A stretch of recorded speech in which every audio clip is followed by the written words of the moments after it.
Permítanme que haga una analogía entre los programas informáticos y las recetas de cocina. Hay muchos puntos en común entre un programa y una receta, con una lista de etapas que hay que seguir y reglas que determinan en qué momento se ha terminado o cómo dar marcha atrás, y al final se obtiene un cierto resultado. Si a usted le gusta cocinar, sin duda intercambia sus recetas con sus amigos, y tal vez tenga tendencia a modificarlas. Si ha modificado usted la receta, si el resultado le gusta y a sus amigos también, existe la posibilidad de que usted les pase la nueva versión de la receta. Y ahora imagine un mundo en el que no podrían cambiar su receta porque alguien ha decidido que es imposible modificarla.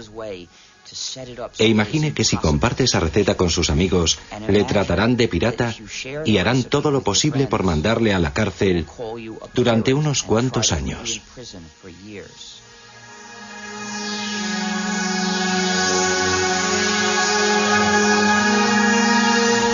Código Linux.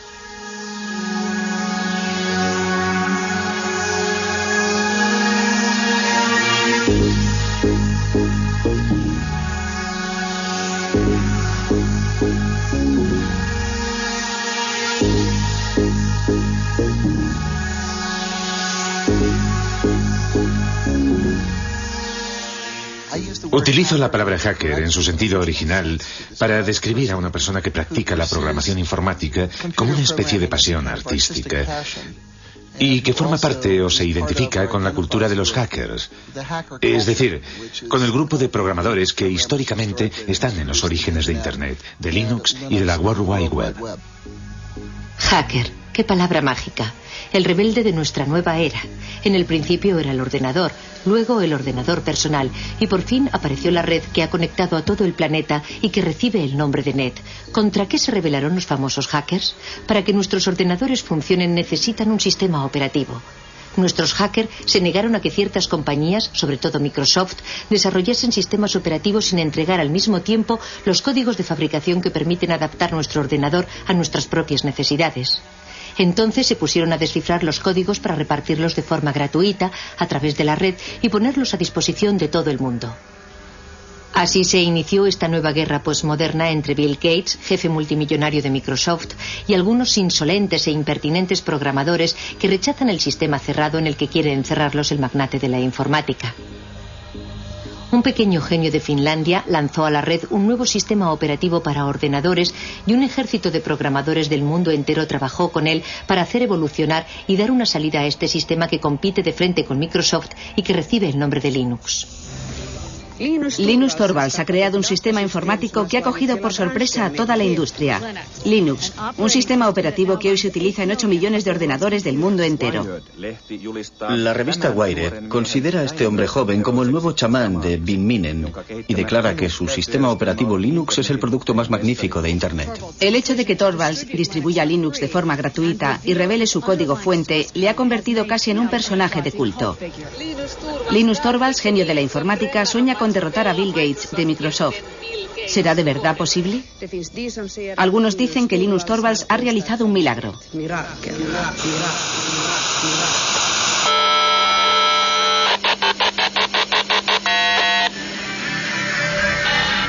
Todos estos programadores, como hormigas obreras unidos entre sí por la red, han hecho evolucionar la proposición de base de Linus Torvalds, adaptándola, modificándola, enriqueciéndola y creando así uno de los mejores sistemas operativos del mundo.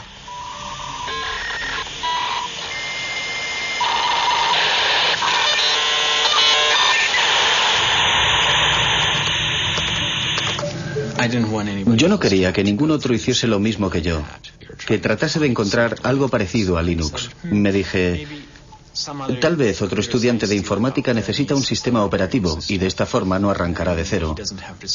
No quería luchar contra los molinos de viento, no se trataba de Don Quijote contra el resto del mundo, buscando crear el mejor de los mundos posibles.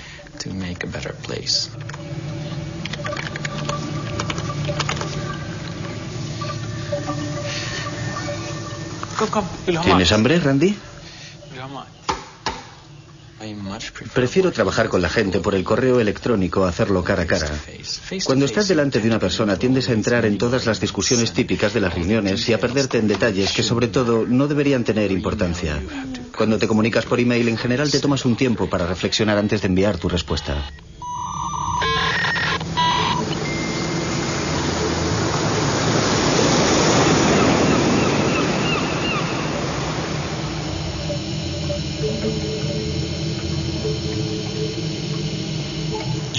El simple hecho de que no estemos todos en la misma habitación no significa que no estemos juntos en el sentido social del término. Es como si compartiéramos una oficina muy grande. Incluso nos peleamos y reñimos por Internet. Es un proyecto enorme. Que yo sepa, ningún otro proyecto de creación de software ha hecho trabajar jamás a tanta gente repartida por toda la superficie del globo, todos unidos y apasionados por el objetivo común de desarrollar un nuevo software. Lo más innovador de la comunidad Linux no es su código fuente, sino más bien toda la maquinaria social que se ha creado a su alrededor.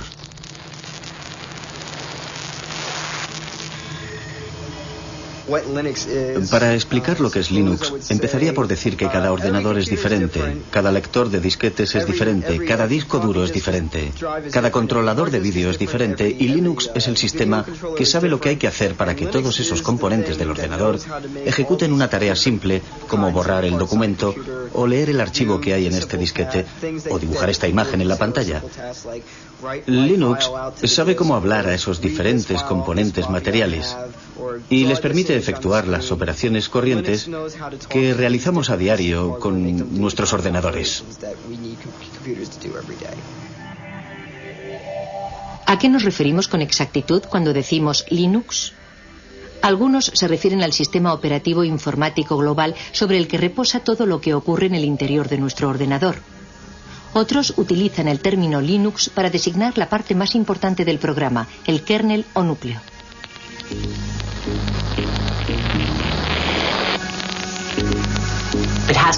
Hay que remontarse a la persona gracias a la que empezó todo, que utilizó Internet para crear una comunidad de individuos en la que todos tenían la sensación de que su contribución era válida. Y esa capacidad para fomentar la cooperación solo podía provenir de una persona educada en un país como Finlandia.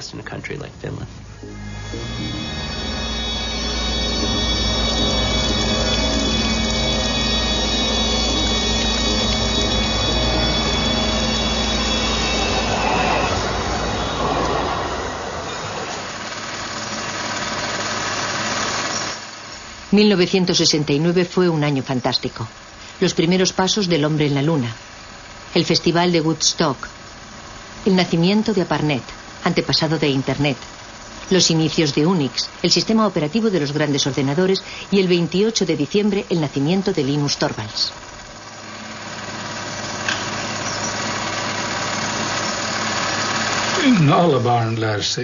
Todos los niños aprenden sobre todo jugando. Por eso fue de verdad muy importante que Linus entrase en el mundo de la informática en un momento en el que los ordenadores todavía eran muy simples. Para un niño de 10 o 12 años era fácil darse cuenta de lo que había en el interior del ordenador, comprender su esencia. Para los niños y las niñas de hoy día es mucho más difícil comprender el mismo tipo de cosas, porque hay demasiados niveles y elementos complicados en los ordenadores actuales para que puedan adquirir el tipo de instinto y de comprensión que Linus adquirió a través del juego.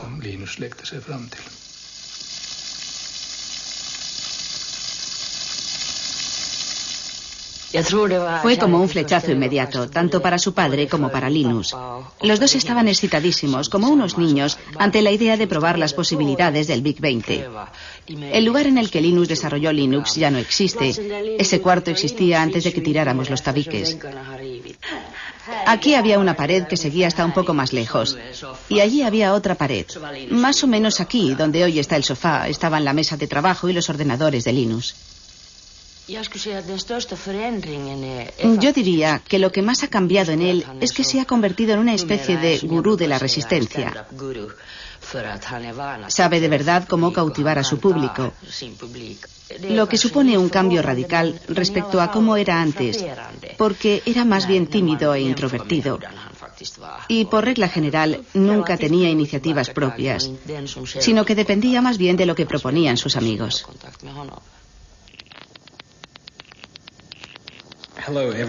Hola a todos los que utilizan Minix.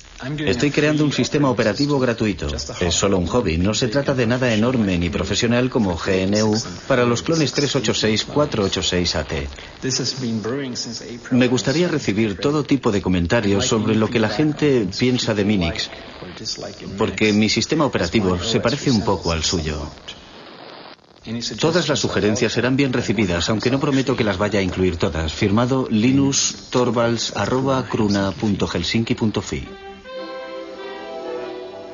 1991. Se derrumba la Unión Soviética. Comienza la Guerra del Golfo. El físico británico Tim Berners-Lee crea un sistema de hipertexto al que llama World Wide Web. Microsoft va camino de dominar el mundo. Y el 17 de septiembre, Linus Torvalds envía la primera versión de Linux, la 0.01, al mundo entero vía Internet. Las primeras reacciones llegan al cabo de pocas horas.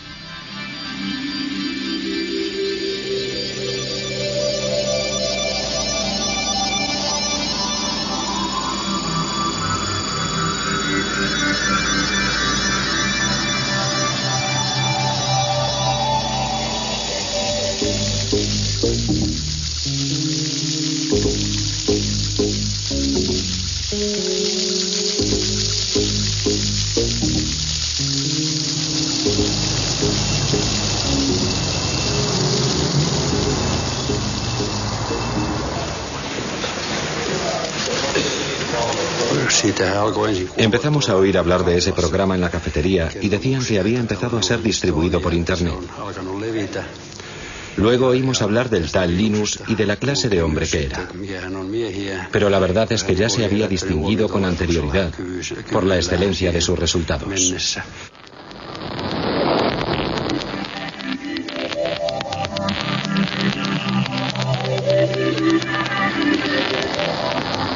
Linus Torvalds creó Linux a partir del sistema operativo Unix. Ken Thompson y Dennis Ritchie, de los laboratorios AT&T Bell, habían realizado la primera versión del sistema operativo de Unix en 1969. Unix era de libre acceso y se hizo muy popular en el medio universitario. Su filosofía se basaba en dos conceptos. En primer lugar, que todo es un archivo. Y en segundo lugar, que cuando creas un programa escribes cosas que cumplen una sola finalidad, pero que la cumplen bien.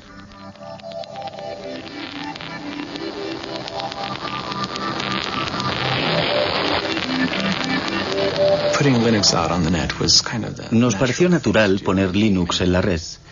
Había muchas y buenas razones para ello. En especial el hecho de que era una buena idea hacer que Linux fuese accesible a otra gente que podría ponerlo a prueba y enviarme sus comentarios. De hecho, Linus podía elegir entre dos opciones. Podía distribuir Linux de forma gratuita o podía tratar de venderlo. Linux jamás se habría vuelto tan importante si Linus Torvalds hubiese tratado de obtener un beneficio comercial. Nadie lo hubiera comprado, habría sido una maniobra inútil. Ya llevamos aquí un montón de tiempo. La distribución de Linux está en su tercera generación.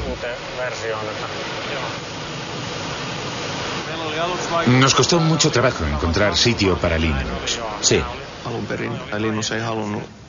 Al principio, Linus no quería distribuir Linux de forma gratuita y estuvo reflexionando durante mucho tiempo para decidir bajo qué copyright presentarlo. Luego, poco a poco, conseguí convencerle de que lo sacara bajo el copyright de GNU. Linusin julkistamaan Linuxin GNU-copyrightin alla. Sobre todo porque el programa de compilación que utilizaba había salido bajo la licencia GPL, así que acabé decidiendo que utilizaría también la licencia GPL. La licencia GPL fue fundada por la Free Software Foundation a mediados de los años 80. Esta fundación especifica que si uno cambia o modifica el código, debe poner sus cambios y mejoras a disposición de todo el mundo, de forma gratuita. La licencia GPL tenía como objetivo impedir que alguien se apropiase del monopolio de una nueva tecnología importante. Pienso que el momento era bueno. Creo que un año antes no habría podido funcionar. Y un año más tarde, cualquier otro habría sacado algo parecido. Internet todavía no había calado de verdad entre el gran público, aunque sí había calado hondo en las redes universitarias. Yo había escrito un programa de lista de correo utilizando el lenguaje de programación C. Tenía que desarrollarlo y añadirle funciones, porque muy pronto hubo miles de personas interesadas en él. Me llevé una sorpresa enorme de que las cosas funcionaran en progresión geométrica. 1 millar de usuarios se transformaba al día siguiente en 2000 y al otro día ya tenías 4000 usuarios. Sin Internet, el desarrollo de Linux habría sido como querer jugar al ajedrez por correo.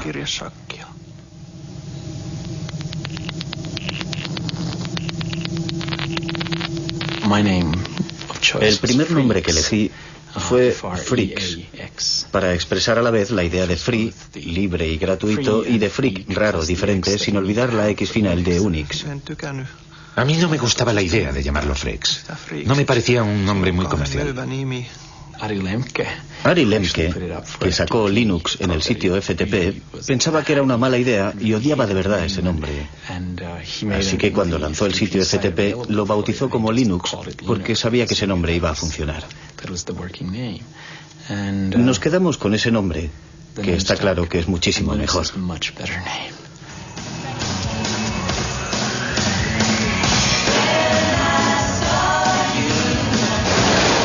Vaya, hoy parece que tenemos un buen montón de geeks y nerds entre nosotros. La primera pregunta de la categoría fácil es: ¿cómo se pronuncia Linux? Bueno, yo Linux lo pronuncio Linux. Sin embargo, si fuese Linus Torvalds, no hay duda de que lo pronunciaría Linux. Claro que si uno es de la costa oeste de los Estados Unidos, lo más seguro es que lo pronunciaría Linux. Pero a Linus Torvalds le importa un bledo cómo pronunciéis Linux siempre y cuando lo utilicéis. Empecé a jugar con Linux en julio de 1991, poco tiempo después de que Linux sacase la versión 009 del núcleo. Lo descargué desde Finlandia, jugué con él y me pareció que era muy caro. En aquella época la anchura de la banda de Internet en la conexión transatlántica era muy limitada. Así que resultaba muy trabajoso descargar todos esos paquetes desde Finlandia. Entonces pensé que había que hacer algo para remediar ese problema. Utilicé mi estación de trabajo personal, la que tenía en mi despacho, tsx-11.mit.edu, y creé en ella un archivo espejo de todas las fuentes del núcleo.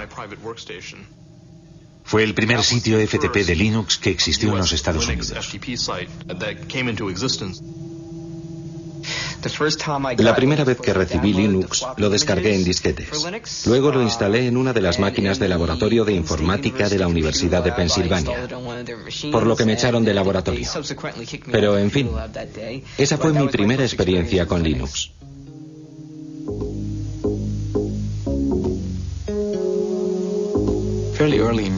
Bastante pronto, en 1992, cuando había 50 o 100 usuarios, me di cuenta de que ya no conocía a nadie.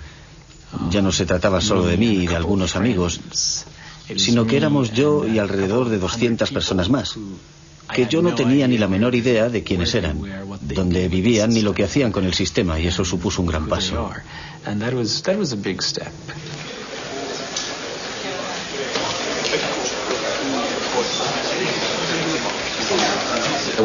En 1994 el lanzamiento de la versión 1.0 fue muy importante y significó mucho para mí porque había supuesto muchísimo trabajo.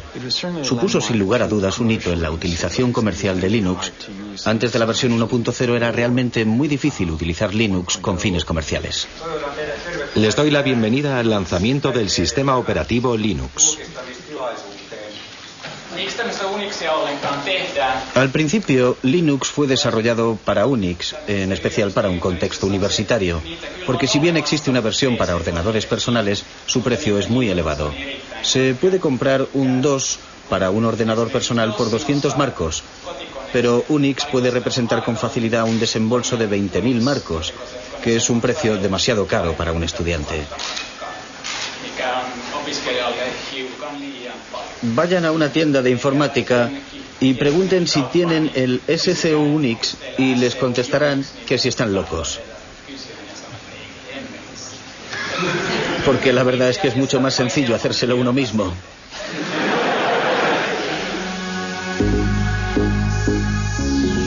El proceso de desarrollo de Linux es extraño. No se basa en ninguna jerarquía aparente. Todo el mundo puede dar sus sugerencias para cambiar el código. Pero hay una persona que dirige, que toma las grandes decisiones y que selecciona las mejores ideas. Linus, el dictador benévolo.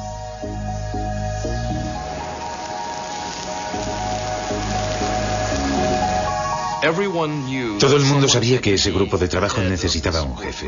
Y Linus era el líder ideal, porque fue quien creó el núcleo de Linux y porque tiene grandes cualidades para el liderazgo. Sin embargo, en la vida real es bastante humilde y jamás se atribuye un mérito que no le corresponde.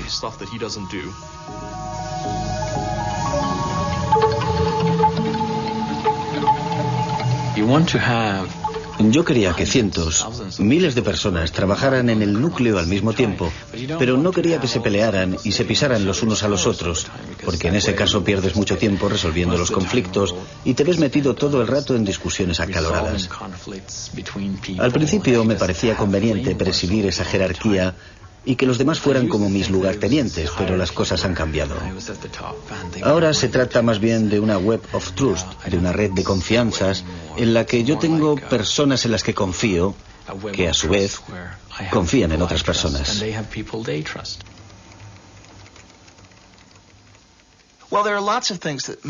A los que desarrollan los sistemas les motivan muchas cosas, como el orgullo artístico, la satisfacción del trabajo bien hecho, casi artesano, el sentimiento idealista de formar parte de algo más importante y más grande que uno mismo, el deseo de ayudar a la gente y de encontrar soluciones a los problemas.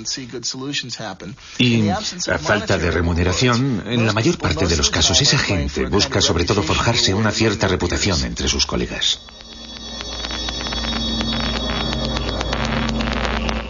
Uno de los puntos fuertes del desarrollo de Linux es que casi todos los creadores de software pueden ser contactados directamente por correo electrónico. Ted Su jugó un papel fundamental en la difusión de Linux en los Estados Unidos.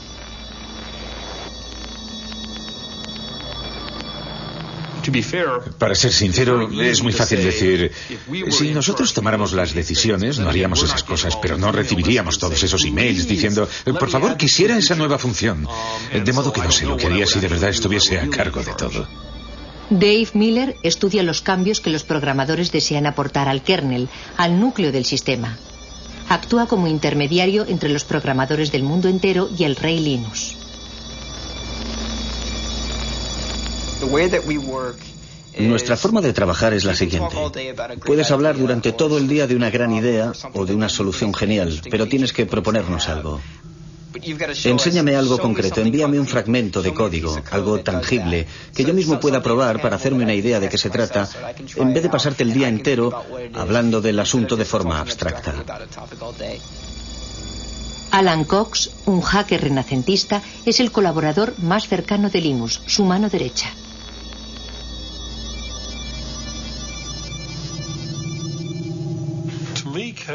Para mí el código presenta muchas similitudes con la poesía, por ejemplo, o con ciertos tipos de literatura. Su belleza reside en su estructura y en el hecho de clasificar las ideas una por una de forma clara. Si el código es bueno, lo puedes leer sin hacer comentarios. Comprendes de inmediato por qué ha sido escrito y lo elegante que es. Buscarás un código que sea a la vez elegante y claro, pero que no se base en trucos de la programación, que no dé por hecho una hipótesis que en el futuro podría demostrarse que es falsa. Porque lo último que te interesa es tener demasiado código en el núcleo final. En el núcleo de Linux, en general, el código no necesita demasiado esfuerzo para funcionar porque nuestro objetivo no es programar y reprogramar por siempre jamás. Después de haber dirigido el proyecto Linux durante 5 años en Finlandia, en Helsinki, Linus fue reclutado por Silicon Valley, en California. Él deseaba descubrir el otro mundo, el del comercio y la industria. Quería salir del mundo universitario.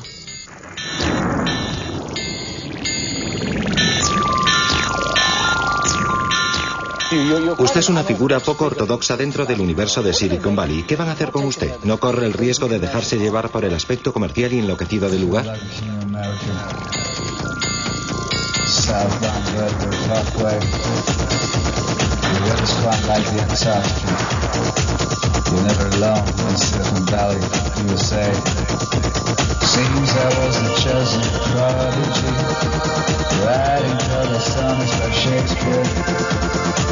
Some sort of balcony, they couldn't even get near. And they didn't even Harry the Ed. The East, they found the West. They probably sell the shares as soon as you can. Get out and go on to the next thing. Retire young, couldn't be the king of America. The weather's quite like the Antarctica. Southbound Belleville Parkway. Linus empezó a trabajar para la compañía Transmeta, la empresa misteriosa que se negó durante muchos años a revelar sus actividades. Se sabía, sin embargo, que trabajaba con un código fuente cerrado, siguiendo el ejemplo de Microsoft. ¿Habría cambiado Linus de bando? El mundo de los negocios tiene leyes extrañas. Al mismo tiempo que trabajaba para Transmeta, Linus podía seguir desarrollando su propio software con permiso de sus jefes. Hicieron todo lo que pudieron para obligarme a ser la imagen de Linux y de la comunidad open source en su conjunto.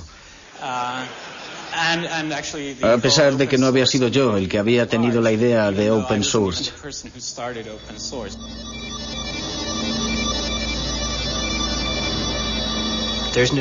Nadie representa él solo toda la historia y no hay un solo punto de partida. Es como el bambú, que no se sabe dónde empieza y dónde termina. En mi opinión, este movimiento no tiene nada de nuevo. Anda flotando por ahí desde hace bastante tiempo. Recuerden la actitud general que teníamos en los años 70 respecto a Unix. Aunque técnicamente no se trataba de un código fuente abierto y no era gratuito. Necesitábamos a toda costa obtener la licencia de AT&T, pero en aquella época no suponía un problema porque por regla general se podían compartir las cosas de forma gratuita y libre. Cuando utilizas un programa, por regla general utiliza su forma ejecutable, es decir, una serie de ceros y de unos. Nadie es capaz de encontrar un sentido a esas cifras. Solo el ordenador las comprende. Para eso es para lo que sirven los ordenadores. Esas cifras son la forma del programa que puede comprender el ordenador. Pero para los seres humanos resulta muy difícil saber lo que significan. Cuando desarrollamos un software, lo programamos bajo la forma de código fuente. El código fuente es una especie de álgebra. Es la forma de entenderlo si eres programador. Suele haber una cantidad enorme de comentarios y de explicaciones incluidas en el código fuente para ayudar a que la gente comprenda el programa. Si solo tienes los ejecutables, es decir, lo que te proporciona Microsoft, aunque tuvieras incluso la posibilidad de introducirles cambios, no sabrías nunca qué modificaciones introducir. Es demasiado difícil. Para poder modificar un software y hacerlo más práctico y más fácil de usar, debes disponer del código fuente. Si observas de verdad el proyecto, como ya he dicho otras veces, verás que Linus desarrolló el kernel, el núcleo, pero no la totalidad del sistema. Pienso que lo más interesante de este asunto es el hecho de que Richard Stallman iniciase el movimiento. ¿Han oído hablar de Richard Stallman? Él quería que todo el mundo tuviera derecho a utilizar los softwares y a copiarlos sin infringir la ley, para hacerles cambios, para distribuirlos y para mejorarlos. Él quería dar derechos a la gente. Había decidido aniquilar el capitalismo americano corrompido de la industria informática. Y dimitió de su puesto de trabajo, pero siguió programando. Join us now and share the software. You'll be free, hackers. You'll be free. Join us now and share the software. You'll be free, hackers. You'll be free. Tengo tendencia a pensar en las cosas en términos de justicia, de libertad y de ética.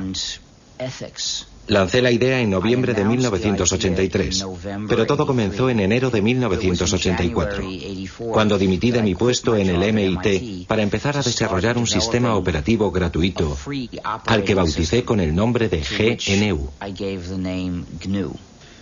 Esto es GNU y esto es GPL, General Public License. Evidentemente el núcleo se encuentra bajo GPL. La idea del software libre hace referencia a la libertad, no al precio. Es una lástima que en inglés la palabra free sea ambigua y tenga significados diferentes. Puede significar gratuito, pero también libre. Y yo prefiero pensar en libertad de expresión que en cerveza gratis.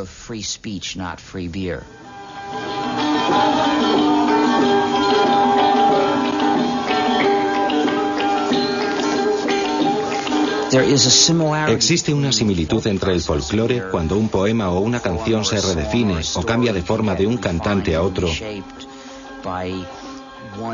y la forma en que puede mejorar el software libre.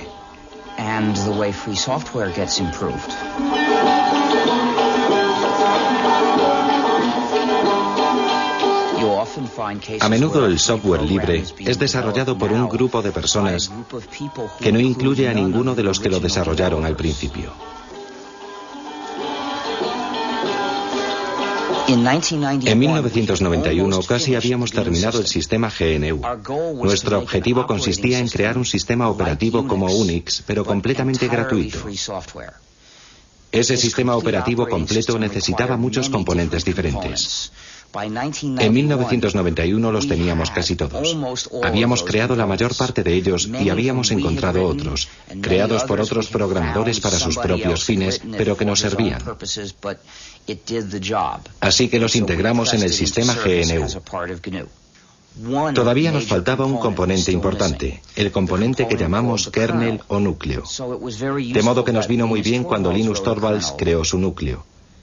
En aquel momento la combinación del núcleo Linux con el sistema GNU nos permitió obtener un sistema perfectamente ejecutable que cualquiera podía instalar en su ordenador personal y utilizar. Una vez desarrollado Linux, el sistema GNU estaba terminado y empezó a hacerse cada vez más popular. Pero en ese mismo momento ocurrió algo desafortunado. La gente que utilizaba el sistema GNU no se dio cuenta de que se trataba del sistema GNU y empezó a llamar Linux al conjunto, a la combinación. Y ese error se extendió.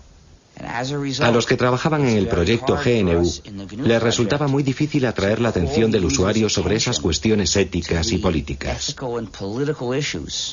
Hoarders can get piles of money, that is true. Hackers, that is true. But they cannot help their neighbors, that's not good. Hackers, that's not good. Most computer science in the USA comes traditionally from military background and defense spending. Perhaps it isn't any more quirky that nowadays free software movement finds room both for Richard Stallman and libertarian ideals. Many saw free software also as a new way of making money and needed a less radical concept. Enter open source.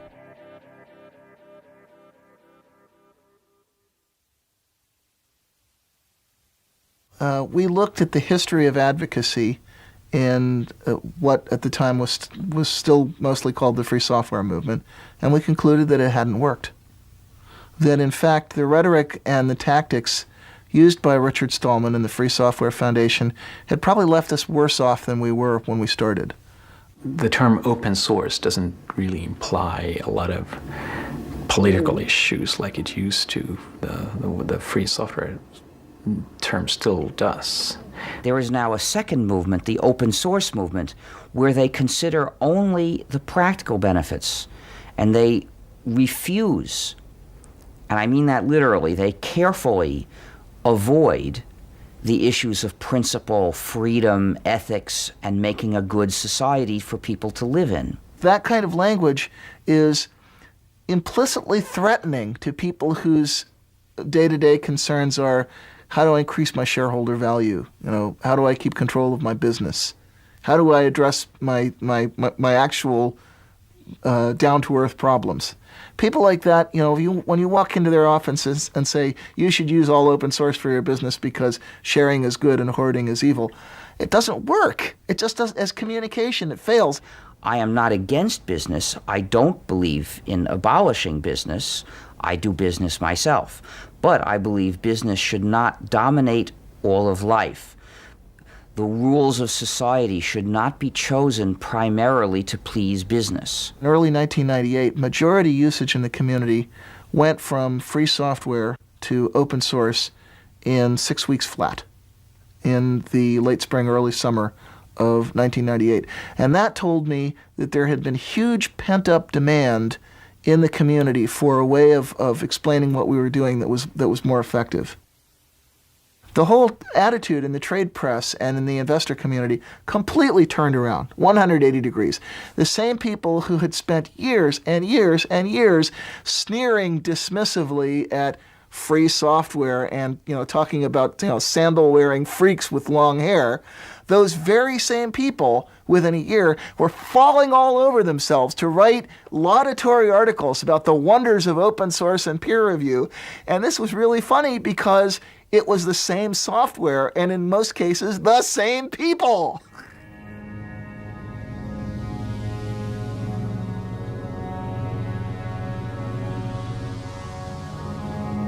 Linux happened without the help of people with deep pockets, or even despite the help. How can we keep from destroying the magic by pouring all of this money into Linux? When Linux started to become commercialized, people said, oh, well, we'd like to keep it as our own little project and things like that, and nobody should be making any money off of it. Well, in the real world, people make money off of things. In the United States, it's a capitalistic society. In Europe, it's a capitalistic society. And in order for companies to start using Linux, they want to have somebody sitting there who can give them support, who can sell them the hardware, who can do all this type of thing. And these people who sell this hardware and sell the support are going to make money. Not every one of us is a hacker. Actually, very few of us will take the effort to download our own Linux from the net. Even fewer will tackle with the code itself in order to improve it. Though Linux was hard to use, customers valued strongly its reliability and open source code. There was an opportunity for companies with new visions.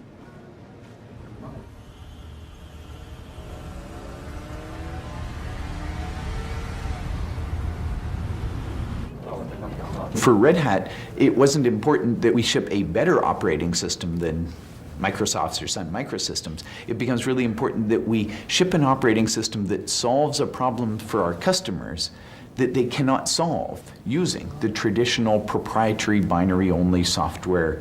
We're recognizing what we were doing was we were building technology and then giving it away. So we said, well, how do you make money doing this? And of course, we would go to California, to Silicon Valley, and everyone would say, well, you cannot make money in the software business giving your technology away. And we would come back and we'd talk to our customers and we'd realize the only thing that kept our customers loyal to what we were doing was that we did give away our technology. For the very first time, they had control over the technology they're using. The real value in most software products is the active maintenance down the line, the continuing support relationship between the vendor and you. And that's what gives software fundamentally the characteristics of a service industry rather than a manufacturing industry. Linux is flourishing in the Internet Server Appliance area. But because there has not been an easy-to-use software for home users, it has only a small margin of the desktop market. GNOME project, with its graphical interface, tries to fill that gap. But hacker elitism still seems to follow Linux. Hey, Evie, you see who's here? Hi. It's a Pigwin. Hi, Pigwin. It's Tux, actually. Hi, Tux. Samalla kun Linus Torvaldsin työ poikii uusia miljonääriä ja miljardööriä, hän aiheuttaa harmaita hiuksia maailman toistaiseksi rikkaimmalle miehelle Bill Gatesille. Microsoft has a very traditional model. They make closed source code, they put it on a CD, they sell that. Now, they take on all the burden of development themselves. Everything goes back through them. Once you're in that business, it's very hard to change your culture. It's very hard to change your business to one where you cooperate, where programmers are used to releasing code. It's easier to make money off of closed source products if you don't need to, or you have the huge market share. So, for example, Microsoft does not have a huge incentive to open source their code right now, and it would probably cut into their profits. So I don't think they're going to do it, or at least not willingly. There's algorithms that you may in fact want to keep proprietary. For example, I know of certain compression algorithms that companies have put a lot of work into for things like streaming media. And they don't want people to know how they do that, because it's exactly how they do that that is the value of their product.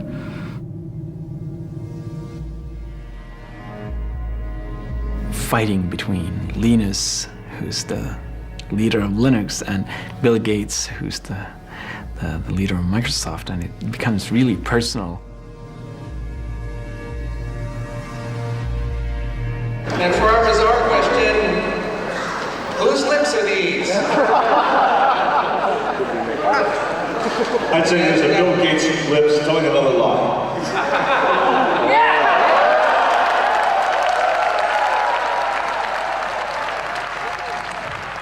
The acceptance of Linux has been helped enormously by the fact that people have known that Linux exists through the news. And the David versus Goliath story helped there, but I don't think it was particularly true.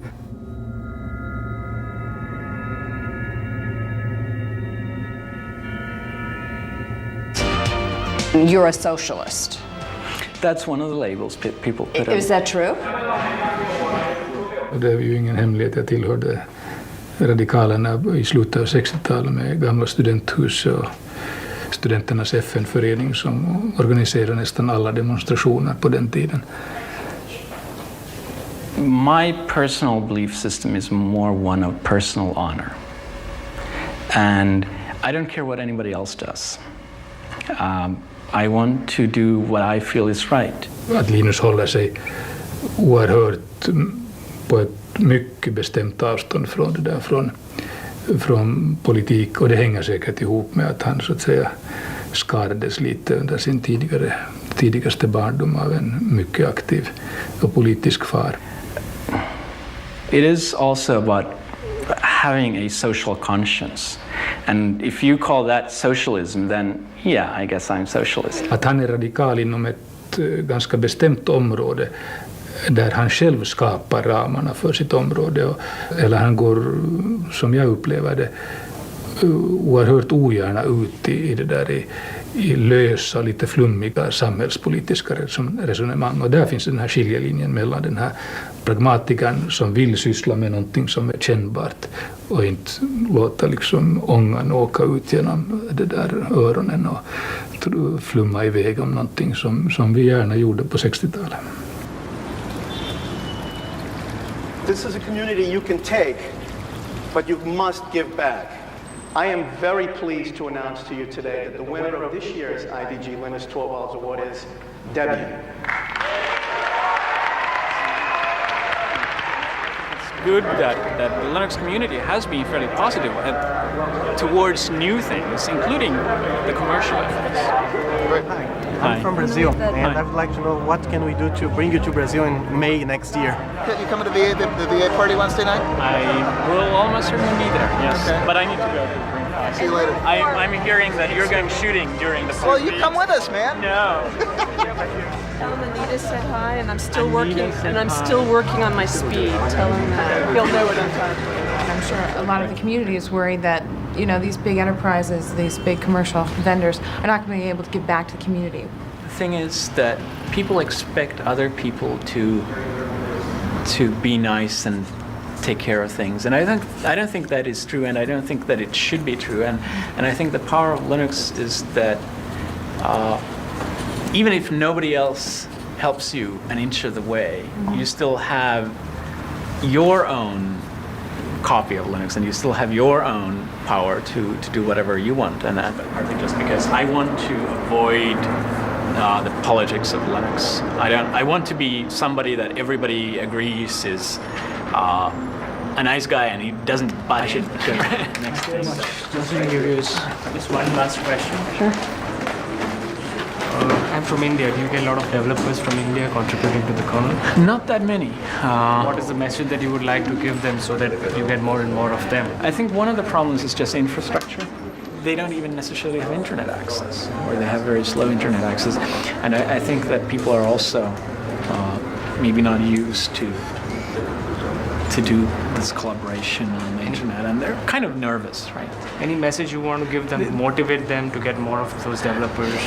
I don't know what the issues are in India. There are going to be issues that are like local issues that Indians want to be able to do things that the American continent doesn't care about at all.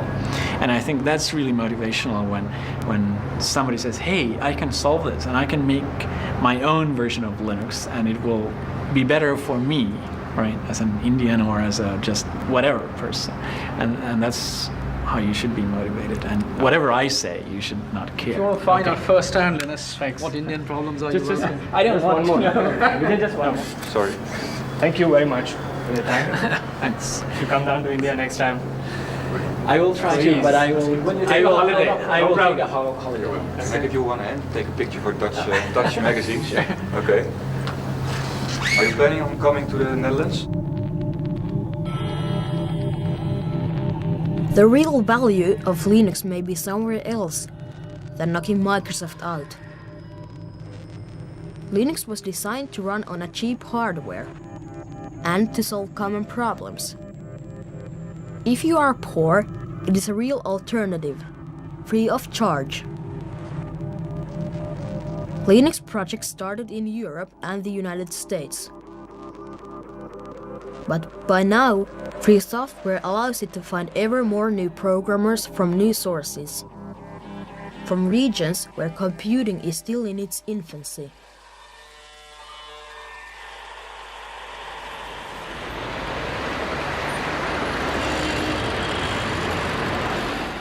因为你也知道，中国这个整个在信息产业方面，在世界就比较落后啊，落后于世界这个发达国家有很大的距离。那么中国在发展过程中，希望尽快赶上去。那么赶上去的话，我们要有借助国外的很多经验。那么其中，比如说对于操作系统，我们是非常重视的。那么虽然原来我们基于像 Unix 我们也做了一些工作开发，但是由于在市场观念不对，我们这方面发展不是很好。那么 Linux 是一个很好的机会，给我们提供了可以学习世界上先进技术的这么一个基础。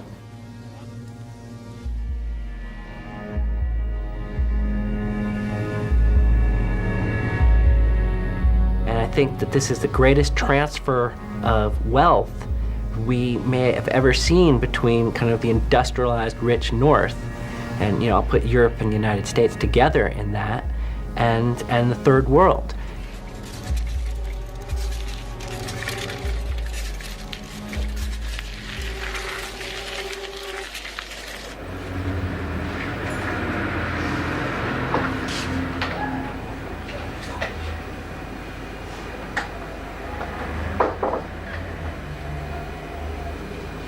就是 open source， 就是开发源代码。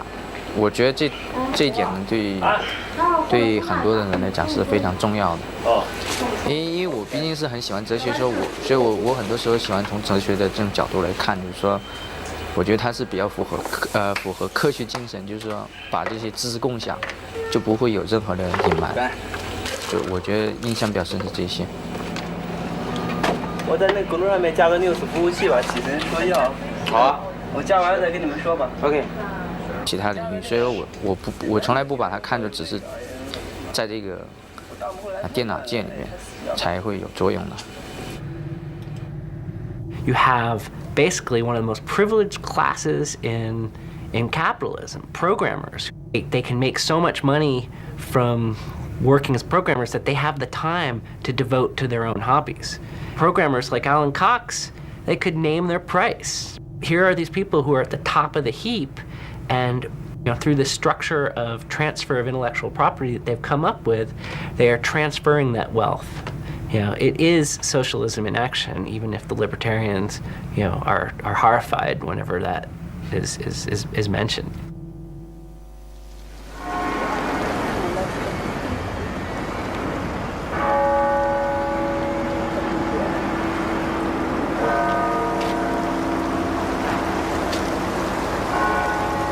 Open source projects have been compared to the way science is created. Science in itself doesn't make money. The wealth comes as a result of applications. For the open source hackers, developing Linux has traditionally been a science-like voluntary project, a hobby. Eventually, the best Linux hackers were enlisted. In 1999, during the dot-com boom, some of the Linux companies went public. Wall Street announced record-breaking value for Linux stock. Of course it didn't last, but for a period of time, some Linux hackers were filthy rich, on paper. Just about everyone who was a core developer before all this hoopla about people making money doing Linux is that they've kept to their values in taking these jobs. Most of us, at least the ones that I keep in contact with, have a very cushy position or pretty much are doing all the Linux work they were doing before they had the job, and within the same levels of freedom as well. So I still got changes from people every day the same way I always did. I still submitted them to Linux the same way I always did before the IPO. Some of us are driving nicer cars than beforehand, that's the only difference. And maybe we're eating a little bit more sushi. There are some people who got lucky, joined the right company at the right time, managed to participate in the IPO lottery. And there are some people who got millions of dollars, and there are some people who got billions of dollars. And did those people actually contribute more to the company than those other people? In some cases, they just happened to contribute the right amount of investment money at the right time. And I think that's a generic problem. It's not unique to the open source community. And I don't know that we actually have a good solution for that. Part of what I like about Silicon Valley is just that it's so dynamic and you can do anything here. And even the money-grabbing approach, I mean, even if it's slightly tasteless, especially when you come from Europe, it's a really good motivational factor and it's a really good way of getting things done. Has it changed me? I assume so. I mean, it's not the same. I'm not the same person I was when I moved, but I don't think it's made me all that more money conscious than I used to be.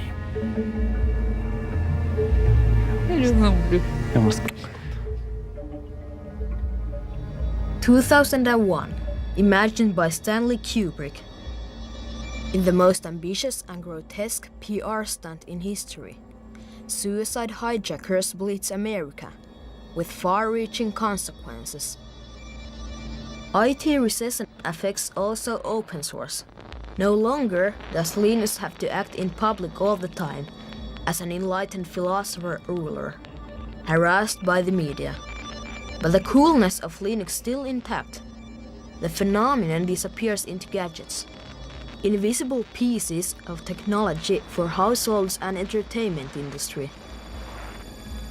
Gradually, many of us turn into Linux users when the code infiltrates our clocks, toasters, and mobile phones. As for bigger ideals, it could be one of the greatest missed opportunities of our times. If free software liberated nothing but code.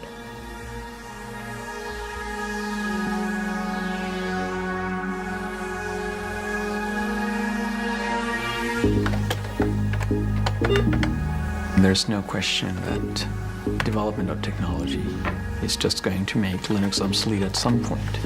And the question is just how long will it take? Andy. Jo, inte krafts.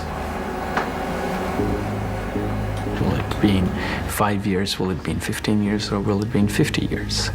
And I think one of the powers of open source is that in 50 years, the next operating system that's the best at the time will be able to take advantage of the source base that Linux had. I mean, the source code itself is to some degree the memory of Linux, and people can always use that as a kind of blueprint. But there's more than that. There's also the intangible issues about why things were designed certain ways. And I think those certainly are out there, even if I weren't out there.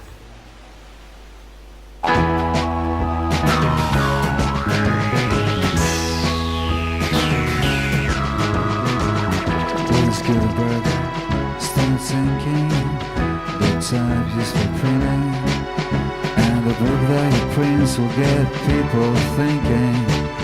Let's lure in the little room is setting, start to imagine a Bible, not the Latin, but the language we're swearing and eating and chatting. It's like this that it happens, like this that we see.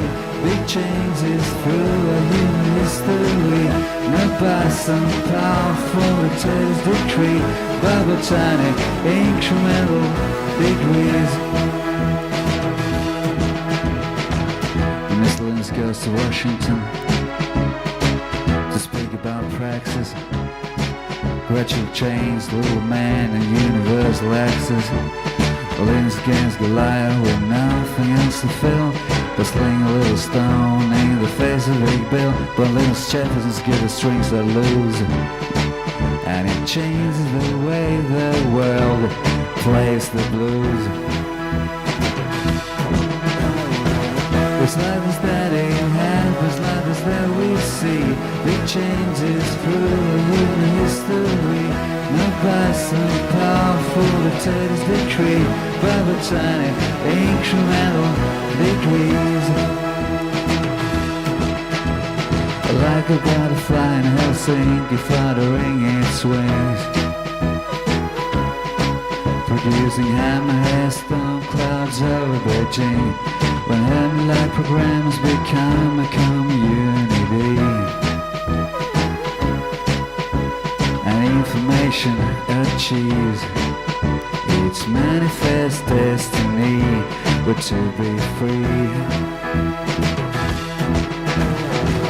It's like this that it happens, like this that we see. Big changes through human history, not by some powerful latest decree, but botanic incremental degrees. It's like this that it happens, like this that we see. Big changes through human history, not by some powerful latest decree, but botanic incremental degrees. It's like this that it happens, like that's what we see. Big changes throughout human history. It's like this that it happens, like this that we see. Big changes throughout human history.